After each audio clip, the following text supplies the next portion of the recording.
Now, you've all heard of ChatGPT. At some point, everyone's used an AI chatbot now. But what if I told you this week, not one, but two brand new AI tools just dropped that will change the way you interact with AI on a daily basis?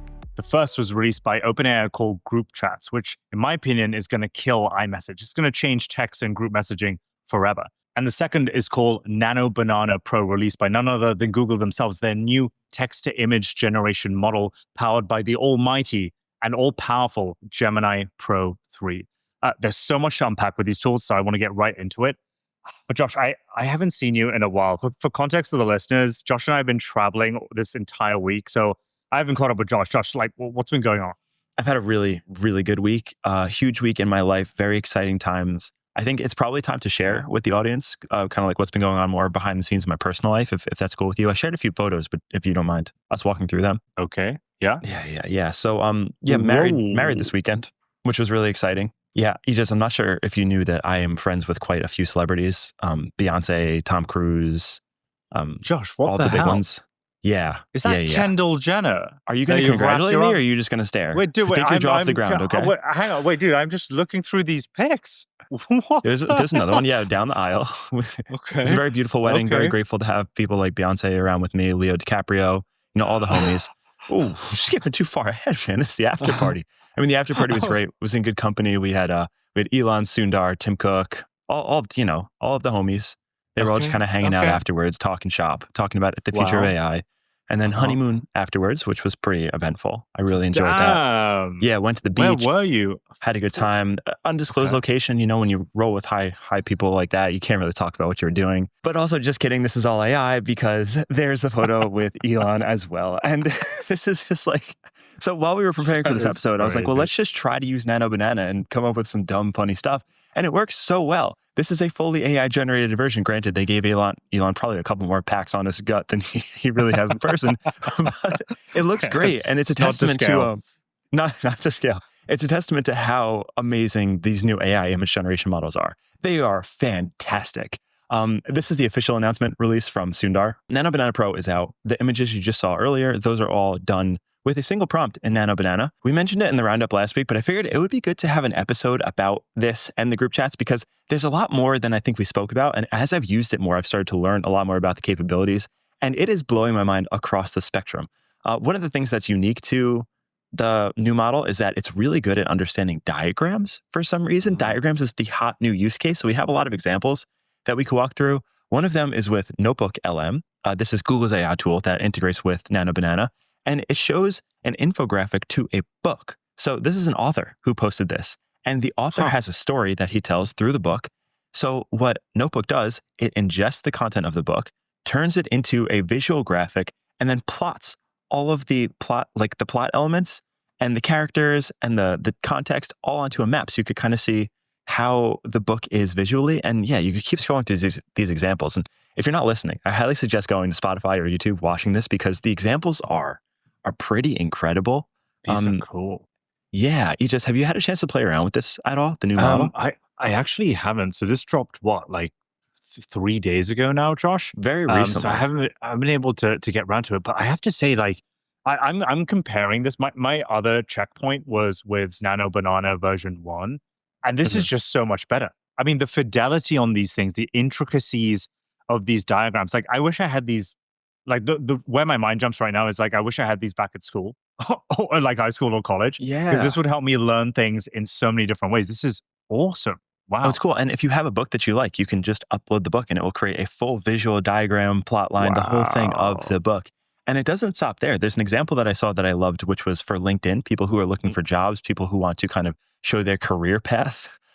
This is an infographic trend where you can upload your LinkedIn to Nano Banana and it will create a career path for you in whatever theme that you want. It's already a better product than LinkedIn, Josh. Oh, yeah, right. How cool is this? So what you're seeing on screen here is okay, the person started maybe in high school or college. It shows the railroad track, how they're going through their career. It looks like they're at Google from 2009 to the present. And you could see in a very fun visual way, all of the accomplishments they've done, their kind of journey through their career. It's really, really cool. And in a way, this is a much more exciting LinkedIn resume. And I think it's probably a testament to the new creative unlocks that we'll see as people start to learn more about Nano Banana and understand how it works, and just how impressively fun it can be across the spectrum. If you're looking for a job, this is a great way to stand out. Josh, And then what about this? This is insane. So for those of you who are these are all my listening, friends. these are all of Josh's friends who, funnily enough, turned up to his fake wedding. I'm actually upset that you aren't actually with Kendall Jenner, because you guys look You and like me such both, a great brother. couple in that image. I'm sure many people are gonna give that a go. But right now, I'm staring at an image of a bunch of celebrities on the rooftop of what looks to be some kind of penthouse apartment building, and we have Iron Man, we've got Tony Stark, we've got Wolf of Wall Street, Leo DiCaprio, we've got Zendaya in the Spider-Man costume. What happened to Tom Holland? We've got Beyonce, J-Lo, so many people. What is going on here? You know what it is, Josh? It's so like strikingly accurate. It's way more Yes. accurate. It's less fake. Like, I'm looking at these and I'm like, you know what? If I was looking at this from afar, this would be totally convincing if this was posted on social media. Mm-hmm.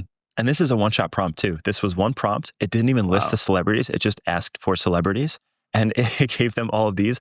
I think one of the fun things that we're starting to see with image generation models is the ability to use people. A lot of these examples, they use actual faces, actual people, and previously that hasn't really been possible in these image gen models. So they're slowly lowering the threshold of what's acceptable, or I guess slowly raising the threshold of what's acceptable in terms of what types of content you could create using these models. And I guess eventually it poses some questions. You said the scary word copyright or trademark or likeness. As you can start to use these more and more with more accuracy, it does feel like a bit of a slippery slope, but I'm loving it because it's just so much fun to play around with.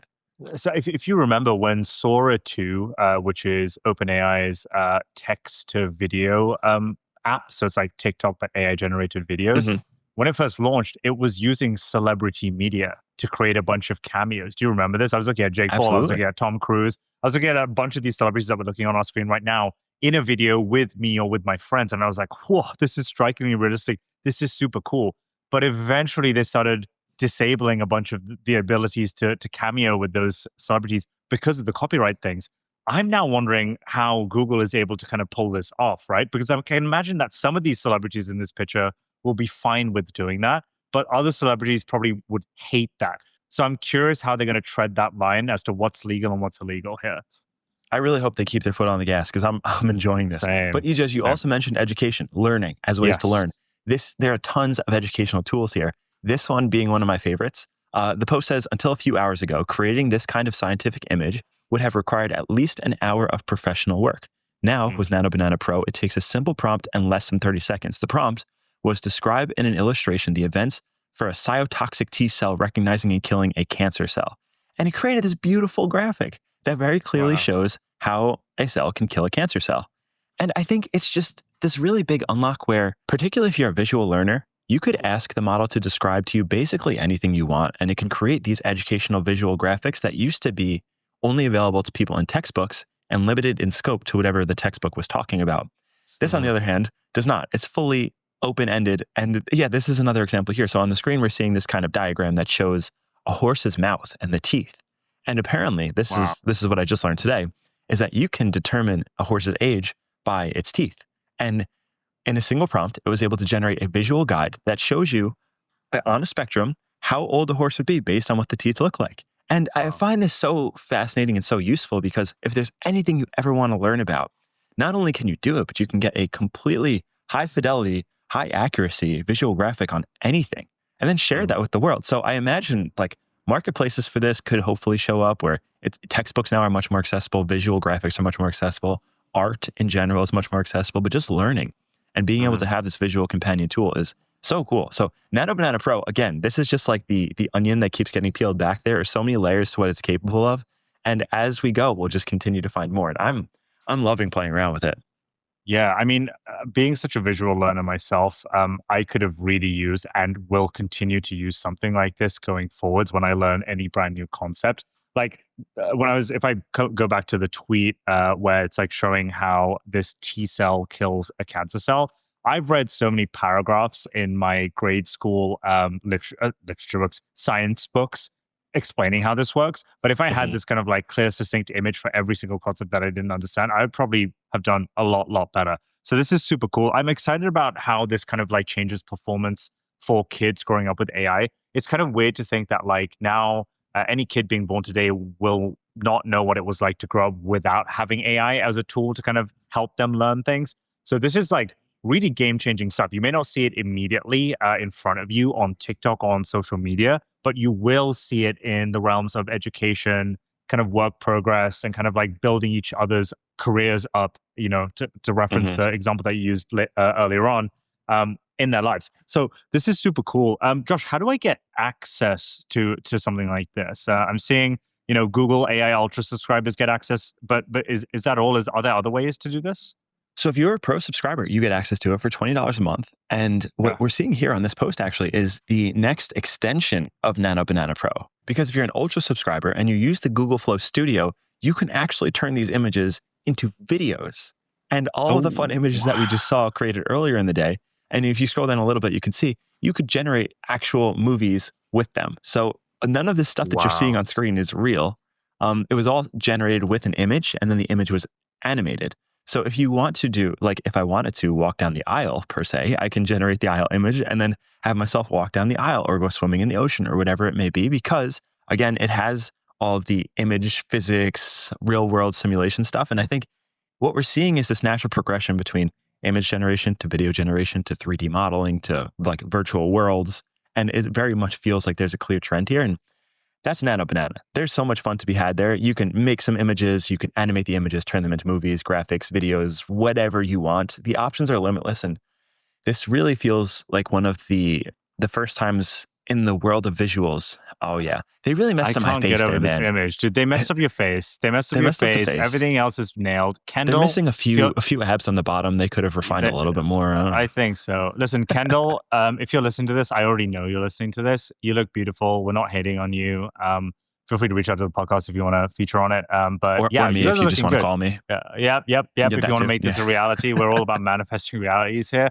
What a Mhm. crazy tool. I think, like, aside from social media, this is going to be used for so many other wonderful things. I think people see a tool like this, Josh, and they're kind of like, oh, who cares? Like a bunch of fake social media misinformation, that their minds kind of jump to the negative sense. But I Mhm. think this is going to be used for a lot of positive good, including manifesting who we're going to marry. So There you go. let's get Yeah. that going. As always, it's a tool. Yeah. It cuts both ways. But that is not the only cool tool today, EJS. We got Hell another one from no. OpenAI. Right. Enter my realm. This is the tool I'm most pumped about, Josh. I've been waiting for this for a while because ever since ChatGPT got released, my number one request, aside from memory, was, can I share these conversations with my friends? Can I Mm. have these AI discussions with my friends? And finally, this week, OpenAI announced a feature called group chats, which basically allows you to have the same ChatGPT conversation that you guys have every day, but invite your friends to collaborate on it. Now, before we go any further, I need to give you guys a breakdown as to what the hell this thing is. So it's a new experience that will make it easy for people to collaborate with each other and ChatGPT. So there's two main key features. Key feature number one is collaborating with your friends and family. So the idea is to bring ChatGPT into the same conversation that you're having in your text messages, in your iMessages, wherever you text with your friends and your family.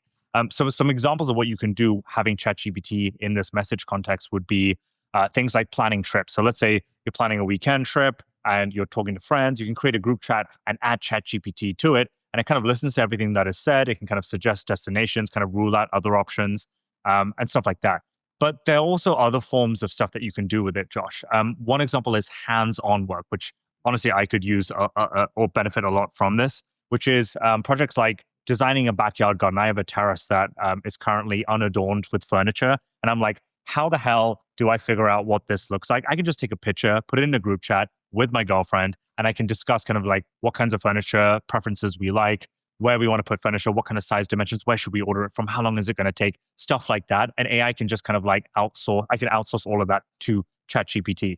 And the Mm. final part, Josh, I don't know if you have any siblings. I have a sister. We argue all the time about a bunch of decisions that we're going to do for the family.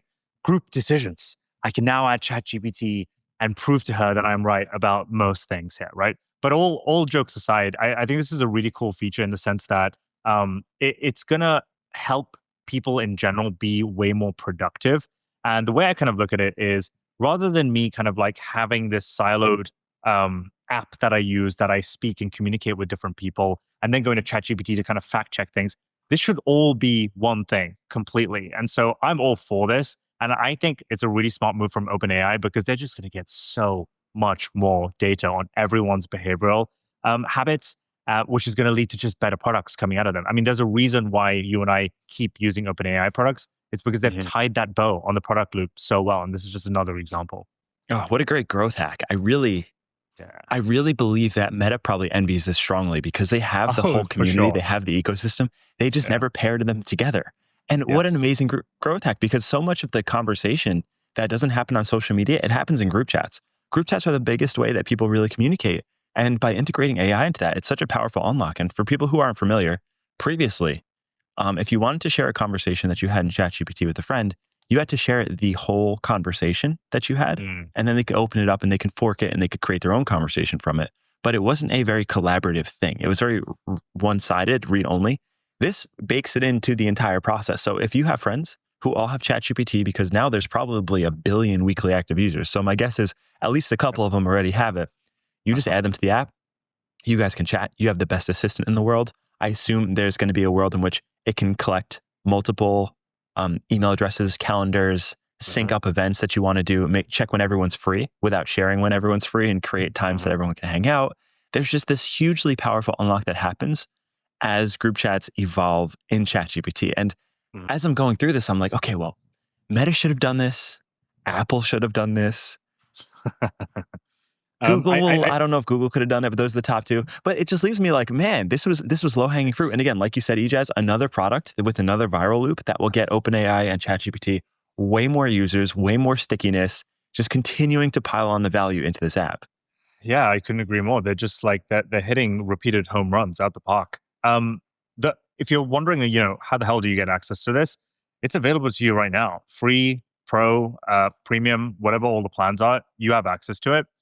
Simply go to any conversation that you've started with ChatGPT, and on the top right-hand side, you're going to see a people icon with a plus sign. If you tap that, you'll get a shareable link that you can share with up to 20 friends, or you can invite up to 20 friends to your conversation. And what it does is it creates a copy of that conversation into another version of that conversation. So it's like one-to-one, but you have a private version where you started that conversation, then you have the other one where it has all your friends. And it separates the information between the two. So I can imagine some of the worries that people have is like, well, I have a lot of personal information that I've shared with ChatGPT that I don't want my friends to know about. So is it going to share certain memories that it has about me with my friends? No, it's complete privacy. These are two separate databases. This is just to help you kind of interact with your friends more and create something cool. Josh, another really cool part about this that I haven't seen too many people talk about is in order to enable this feature, the OpenAI team built some very specific social behaviors for ChatGPT to interact with people in the group chat.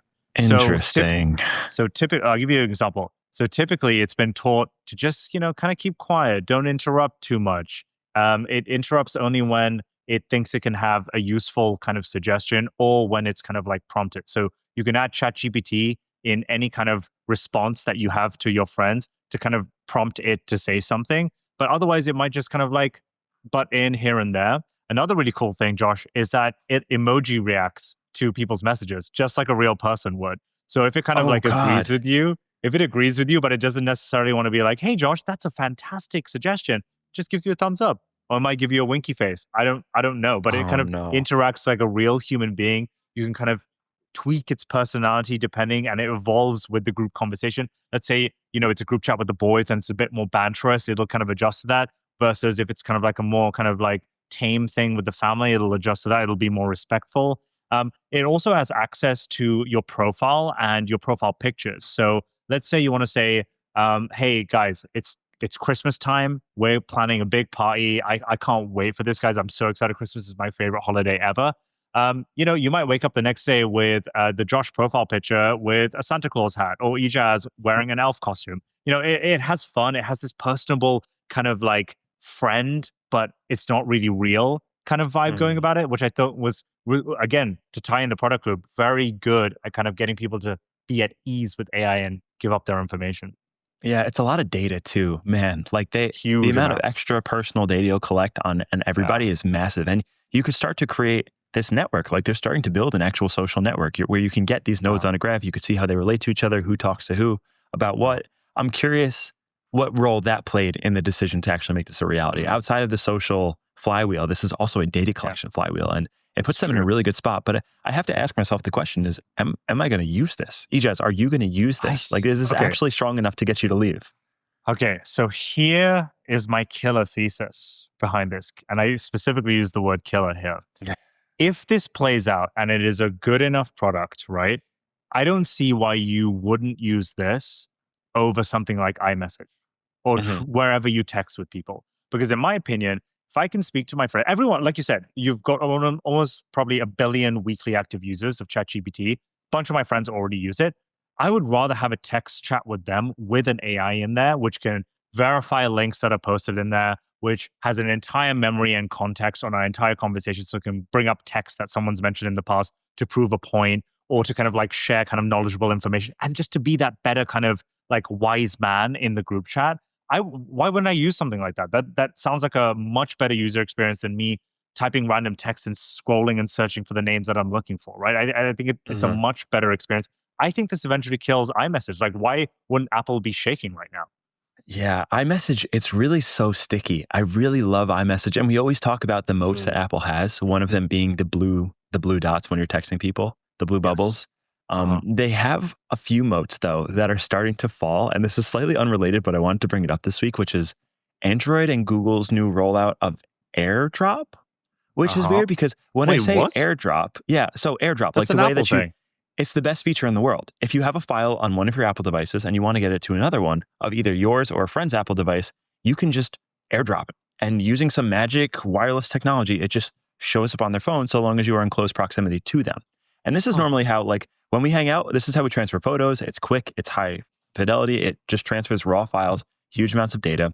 It is an amazing feature exclusive to Apple. Well, Google, just this week, they rolled out AirDrop support for iOS, which is really weird because Apple certainly doesn't want that to happen.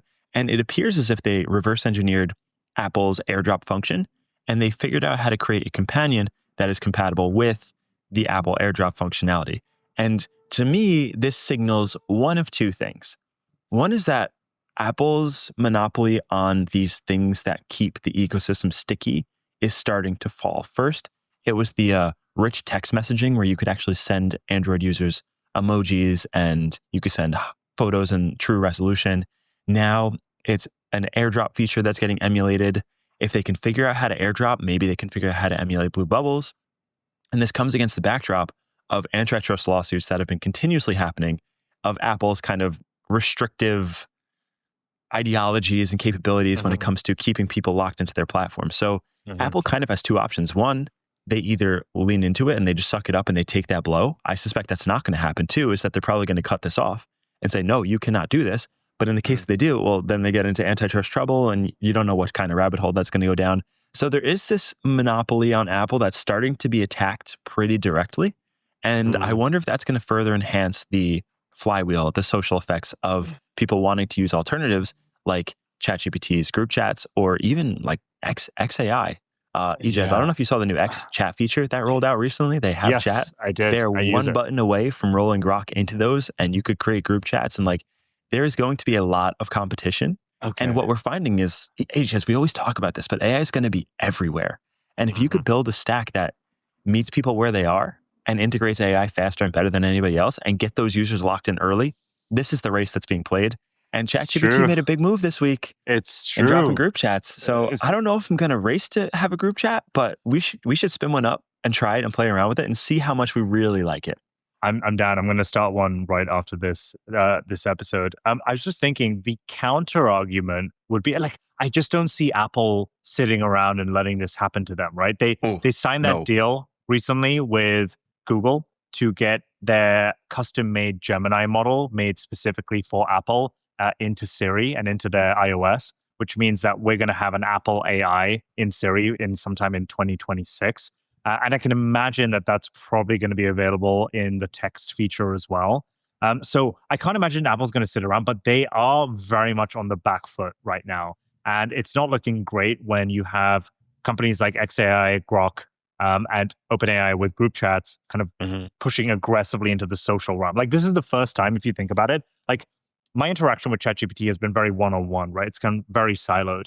And now they're kind of tapping into the social graph where not only am I just kind of using ChatGPT to get information and it does it in a really reliable way. I would say I spend about 40% of my internet browsing time on ChatGPT. Now it's tapping into my social arc, Josh. Now it's tapping into personal information. Now it's tapping into my leisure and my joy. It's going to know about my jokes that I make. It might make me laugh. I don't know. It might react with a smiley emoji to my joke and I might feel good about it. So it's a really interesting kind of realm. And it's so weird to think about. I don't know what it's going to look like. Meta is definitely fuming. Meta is definitely angry that they didn't do something like this. Well, it seems like everybody's fuming. Everyone just everyone's competing. It's so hyper competitive. Everyone wants to win. Apple is one good update away from breaking this mold and just keeping us locked in. So while Apple always moves the slowest and normally the best, they are going to need to have some urgency before they really just lose this moat. So I'm hopeful for some new updates. This is not the end of the group chat. This may be the beginning of the AI group chat, but this is certainly only step one in the journey. But that's it. That is 2 cool tools that released this week that are really, really cool. Like we're getting some good stuff fairly quickly. I would encourage everyone to try them out. Let us know what you think. In particular, I want your Nano Banana Pro prompts. I want to know the cool prompts that you're using to make these fun types of images, whether it be, walking down the aisle with someone or just a really cool graphic or whatever.